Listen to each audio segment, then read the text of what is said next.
आप 60 महीनों की किस्त बनवाते हैं तो लमसम 80 से 85 हज़ार रुपये जो है आपकी किस्त का जो है अमूमन बैठेगा हिसाब किताब। नमस्कार खम्बागणी दोस्तों, मैं हूं कौशल यादव। आपने मेरा चेहरा काफ़ी बार 91 ट्रक्स के चैनल पर देखा होगा।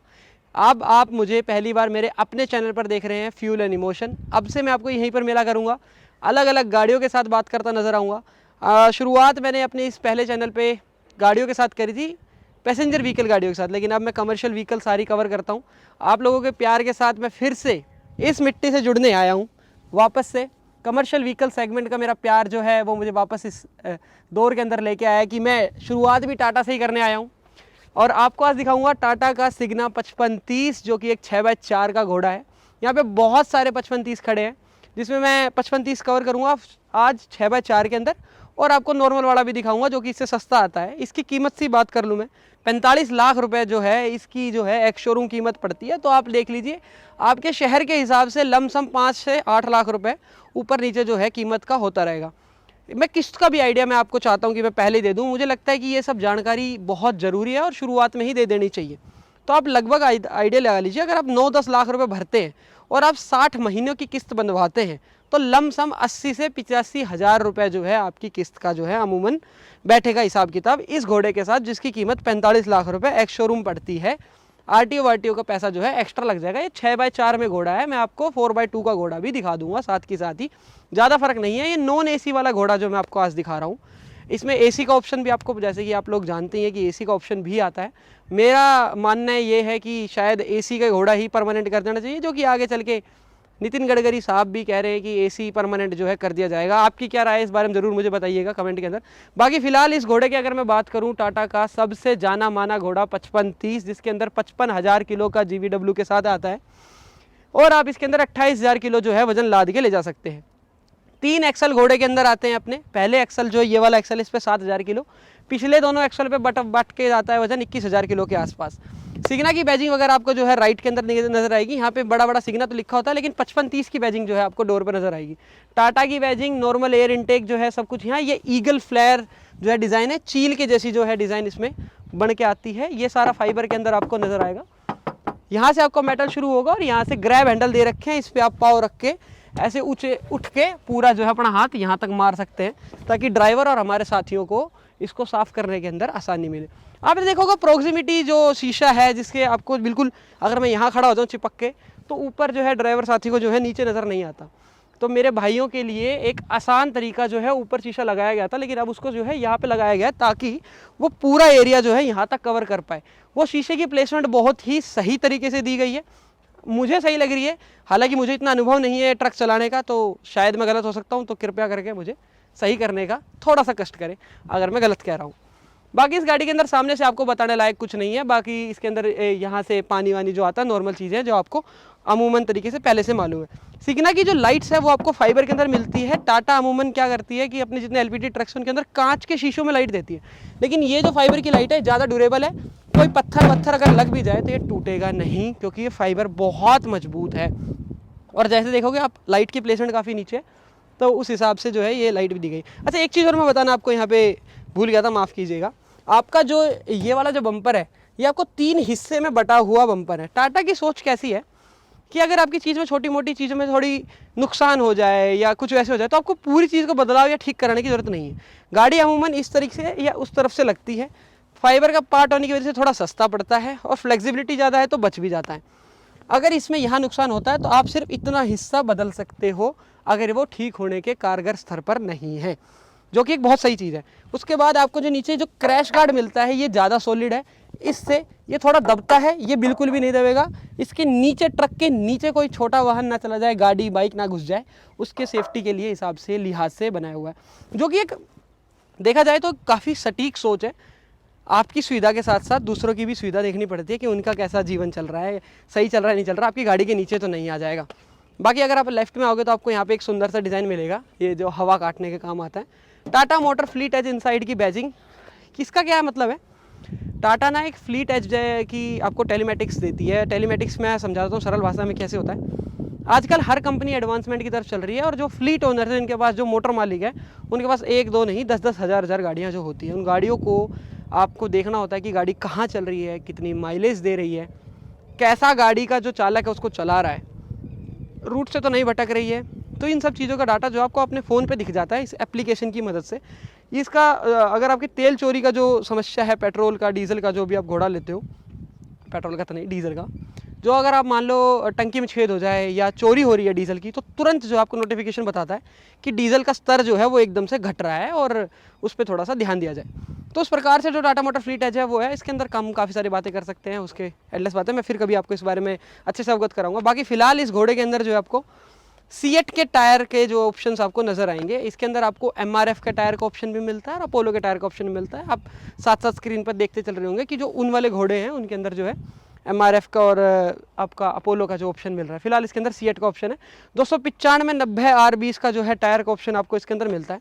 इन दोनों के अंदर वजन बढ़ के 21,000 किलो का अंदर जो है इसके अंदर वजन बढ़ता है। 11,150 और 11,500 इसके अंदर, 150 बोल रहा हूँ, देख रहे हो मेरी मैथ कितनी तेज़ हो गई है तो इस हिसाब से। बाकी इसके अंदर 2 बैटरी का ऑप्शन, आपको दोनों एयर टैंक के ऑप्शन यही मिलते हैं। इस घोड़े के अंदर एक ऑप्शन और आपको मिलता है, अगर आप इसकी डीजल की जो टंकी है, चलो डीजल टंकी की बात आप उधर चल के करते हैं, इधर से हम आपको अच्छे से बता नहीं पाऊंगा। चलते चलते साथ में मैं आपको पता चलता हूँ कि इसके अंदर 3 स्टेप के अंदर आपको जो है सीढ़ियाँ मिलती है। तो छोटी हाइट का जो ड्राइवर है वो भी ऊपर साथ ही जो ऊपर चढ़ सकता है, उसमें समस्या आपको नहीं आएगी। हॉर्न इसमें सिंगल मिलता है, बहुत बड़ा बड़ा प्रेशर वाले हॉर्न जो सरकार मना करती है तो वो नहीं मिलती। जैसे मैं आपको कह रहा था 55-30 की बैजिंग आपको यहाँ मिलती है। ये डॉट एस का मतलब क्या, आप मुझे बताना, सिग्ना है या स्लीपर है, क्योंकि गाड़ी वैसे स्लीपर कैबिन की है, तो आप मुझे बताना कि सिग्ना है या स्लीपर क्या है। वैसे इसमें 55 का मतलब 55,000 किलो GVW और 30 का मतलब है कि 300 HP की पावर निकालता है। ऐसे 6.7 मतलब कि 6700 सीसी का इंजन आता है गाड़ी के अंदर। 6700 सीसी 300 HP की पावर निकालती है और 1100 Nm का निकाल के देती है आपको टॉर्क। बहुत ही पावरफुल गाड़ी है, घाट में दम नहीं तोड़ती है। अगर ड्राइवर साथी में दम है तो गाड़ी में भी बराबर का दम है, दोनों मिल के चलते हैं तो वजन उठाने में कारगर ज़्यादा है। जैसे कि मैं आपको कह रहा था कि इसके अंदर आपको जो टैंक मिलता है 365 लीटर की जो आपको डीजल की कैपेसिटी मिलती है इस गाड़ी के अंदर। 192 लीटर आप एक्स्ट्रा भी जो है एक ऑप्ट कर सकते हो बड़ी टंकी के लिए, तो आपको वो भी मिल जाता है। तो दोनों ऑप्शन आपको मिलते हैं, 365 और 192 लीटर का अलग से आपको मिलता है। आगे वाला जो एक्सल है वो आपको मिलता है reversed I beam forced type of axle.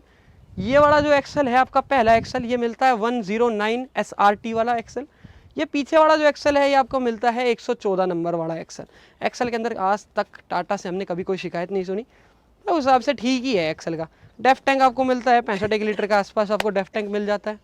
उस चीज़ की आपको कोई समस्या मेरे हिसाब से डेफ वेफ में आएगी नहीं। बाकी कोई समस्या आ रही तो यार मुझे भी अवगत कराएं, ताकि मैं आगे जाके टाटा के ऊपर या इसके ऊपर वीडियो बनाता हूँ तो उस चीज़ में अवगत करा सकूँ लोगों को।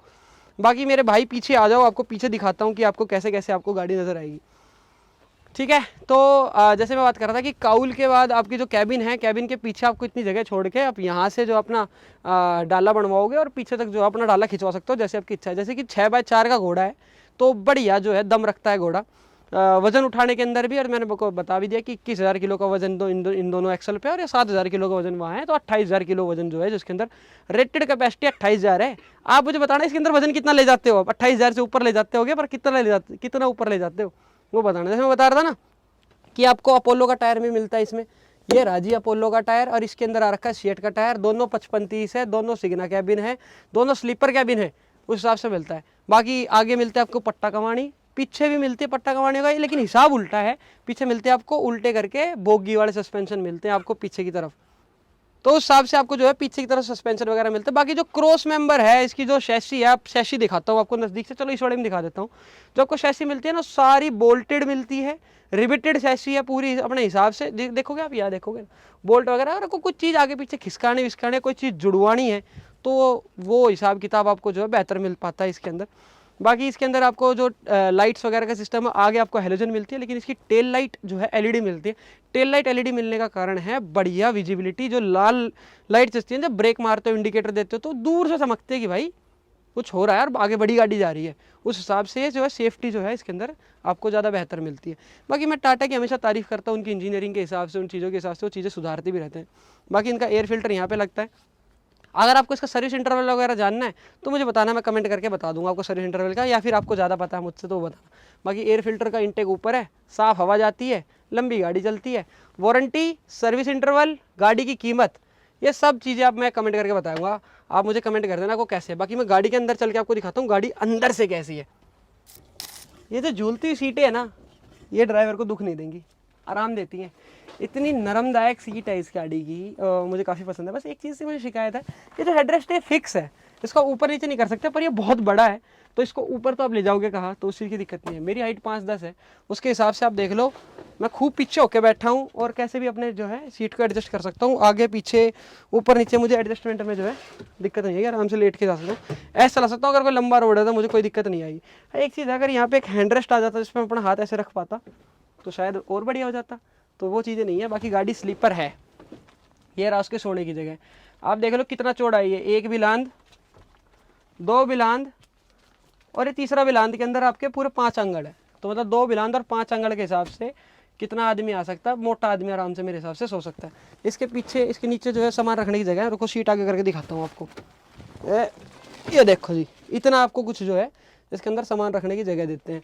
तो टाटा के अंदर इसकी समस्या तो नहीं मिलेगी आपको कि सामान वामान रखने की जगह नहीं है, ऐसा कुछ है तो वो बढ़िया मिलता है। इसको सीट को अपने वजन के हिसाब से आप एडजस्ट कर सकते हो। बाकी आपको जो छेद दिख रहे हैं, इन छेदों से आप ठंडी हवा की उम्मीद मत करना, क्योंकि ये गाड़ी एसी की नहीं है। बाकी इसके अंदर एक एसी का ऑप्शन भी आता है, तो मुझे लगता है कि अगर आपको इतना लंबा चलने वाली गाड़ी लेनी है तो एसी वाला ऑप्शन ज़्यादा बेहतर रहेगा। आप एसी वाला ऑप्शन लोगे तो उसमें ज़्यादा बढ़िया है। बाकी ये तो आप देख ही रहे हो, इस चीज़ से मुझे इतनी शिकायत है, टाटा नहीं नॉर्मल गाड़ियों से मुझे बहुत शिकायत है कि ये जो है ना तो ये इसके आगे बढ़ता है, तो अगर धूप आ रही है तो जैसे मैं गाड़ी ऐसे बंद कर दी तो ये रहेगी मेरी दूरी, ठीक है। अब मेरे पास यहाँ से धूप आएगी, मेरे मुंह पे पूरा टाइम धूप आती रहेगी, मैं बहुत परेशान रहूँगा। तो मुझे लगता है कि ये बढ़ना चाहिए, इसको ना ऐसे ऐसे निकलना चाहिए, यहाँ तक आना चाहिए, और जो कि पूरी धूप की जो है एरिया कवर करना चाहिए। जो कि मैं बड़ा परेशान रहता हूँ गाड़ियों में भी, और अपने जो है बड़ी गाड़ियाँ जो इनके अंदर भी ये समस्या है। बाकी इस गाड़ी के अंदर आपको यहाँ पे जो है मोड्स वगैरह दिखाता हूँ, आपको कितने मोड मिलते हैं। एक तो जितनी भी टाटा की गाड़ी है वो सारी सीधी हैवी के अंदर शुरुआत होती है यहाँ से। आपको अगर गाड़ी के अंदर शुरुआत करके खाली में जाना है तो आप लाइट में कर सकते हो, आप है मीडियम में कर सकते हो, और यहाँ पे आप हैवी में कर सकते हो। आपको सारे ऑप्शन मिलते हैं, हैजार्ड लाइट वगैरह का ऑप्शन मिलता है, इंजन के अंदर डेफ रीजनरेशन वगैरह का ऑप्शन मिलता है। यहाँ पे ये इमरजेंसी वाले बटन है, अगर सूट मास ज़्यादा इकट्ठा हो जाए तो उसके लिए मिलता है, और अगर आपको कोई समस्या हो गया, एक्सीडेंट हो गया, कुछ आपको मदद चाहिए तो आप यहाँ से हेल्प का बटन जो है दबा सकते हो। इनके ऊपर कवर इसलिए क्योंकि ये सिर्फ इमरजेंसी में गलती से बटन ना दब जाए, इसके लिए। ब्लोवर का ऑप्शन आपको यहाँ पे दे रखा है। बाकी इस गाड़ी के अंदर एक बहुत प्यारी चीज़ लगती है मुझे कि अगर उसका ऊपर वाला वेरिएंट लेते हो तो आपको यहाँ पे खटके मिलते हैं जिनसे आप फ़ोन उठा सकते हो, ब्लूटूथ से कनेक्ट कर सकते हो, यहीं से बात कर सकते हो, आप गाने वगैरह यहीं से बदल सकते हो, ड्राइवर का ध्यान नहीं भटकता। तो मुझे लगता है कि 1,00,000-1.5 लाख रुपए में अगर ड्राइवर को थोड़ी सहूलियत मिल रही है तो वो एक ज़रूरी चीज़ है, वो होनी चाहिए। तो वो सब चीज़ें भी अगर इसमें मिल जाए तो बेहतर होगा। बाकी मैं आपको इसके ओडोमीटर के बारे में बताता हूँ, आ जाओ इधर आओ, मैं आपको ओडोमीटर वगैरह दिखाता हूँ। अच्छा, ओडोमीटर दिखाने से पहले मैं दिखा देता हूँ कि ये जो हैंडल है ये भी मैं अपने हिसाब से एडजस्ट कर सकता हूँ, ऊपर नीचे आगे पीछे सब कुछ जो है इसमें एडजस्ट हो जाता है। बाकी जो ये ओडोमीटर है बड़ा प्यारा ओडोमीटर है, मतलब ऐसा ओडोमीटर आपको जो है बड़ी गाड़ियों में भी नहीं मिलता। आपको पूरी गाड़ी का एयर प्रेशर दिखाता है, कितना गाड़ी के अंदर एयर प्रेशर आ रहा सब दिखाएगा, कितनी ट्रिप चली वो दिखाएगा, कितनी गाड़ी चल चुकी वो बताएगा, क्या एवरेज दे रही है वो बताएगा, कौन से मोड में वो बताएगा, और आपको कब गियर बदलना है वो भी बताएगा, क्या समय हो रहा है वो भी बताएगा। बाकी अगर आप इसके अंदर बटन दबा के देखोगे तो trip A, trip B, engine कितने घंटे चल चुका है, वो सब चीज़ें, ये सब चीज़ें आपको जो है नॉर्मल इन्फॉर्मेशन जो आपको इसके अंदर मिल जाएगी। हॉर्न बज गया मुझसे गलती से, वो सब चीज़ें हैं। बाकी आपको गाड़ी की चाबी से अवगत नहीं कराया मैंने, चाबी का गुच्छा मिलता है कुछ इतना बड़ा। अगर आप ये प्यारी गाड़ी अपने पास ले जाएंगे तो आपको इतनी सारी ढेर सारी चाबियाँ मिलेंगी, जिसमें 2 आपकी इंजन की चाबियाँ हैं, 2 आपके छोटे ग्लव बॉक्स की चाबियाँ हैं, और 2 आपके डेफ टैंक की चाबियाँ हैं। हाँ, इसके अंदर एक चीज़ की कमी हो रहा है, अगर इसके बैटरी के ऊपर एक डब्बा बन के आ जाए और उसकी भी एक चाबी आ जाए तो क्या कहने, कैसी रहेगी ये बात, है ना। चलिए, यही सब कुछ था इसके अंदर बताने लायक। बाकी इसका गियर बक्सा जो है वो 8 गियर के साथ आता है, एक रिवर्स है और इसमें एक लो गियर भी है, जिसके अंदर अगर आपको खींच के चढ़ानी है तो उसका ऑप्शन भी आपको इसके अंदर मिल जाता है। मुझे लगता है कि ये सब चीज़ें आप मुझसे बेहतर जानते होंगे, मुझसे बेहतर अवगत होंगे। मुझसे कोई गलती हो गई है तो मुझे करेक्ट करना, मुझे सही करना, कमेंट्स के अंदर मुझे बताना कि ये चीज़ें छोड़ दिए। बाकी गाड़ियों की हमारे पास कोई कमी नहीं है। एक बार मैं आपको पीछे दिखाना चाहूँगा कि हमारे पास पीछे कितनी गाड़ियाँ खड़ी हुई हैं, तो उस हिसाब से आप मुझे बताइए कि कुछ और गाड़ियाँ, अगर आपको किसी और स्पेसिफिक गाड़ी पे वीडियो चाहिए, कुछ छोटी गाड़ी पे वीडियो चाहिए तो वो भी मैं कर सकता हूँ, उस पर केटर, कोई बड़ी बात नहीं रहेगी मेरे लिए। आपकी जो जो ख्वाहिश है वो मेरे लिए हुक्म हो जाएगा, उस हिसाब से चीज़ें। तो नमस्कार, फिर से मुलाकात होगी ऐसी एक और वीडियो के अंदर। तब तक के लिए सावधान रहिए, सुखी रहिए। सावधान रहिए कि मतलब ये नहीं है कि ये गाड़ी कैसे वैसे चलाएंगे, सिर्फ वही, घर परिवार का भी ध्यान रखिए। धन्यवाद।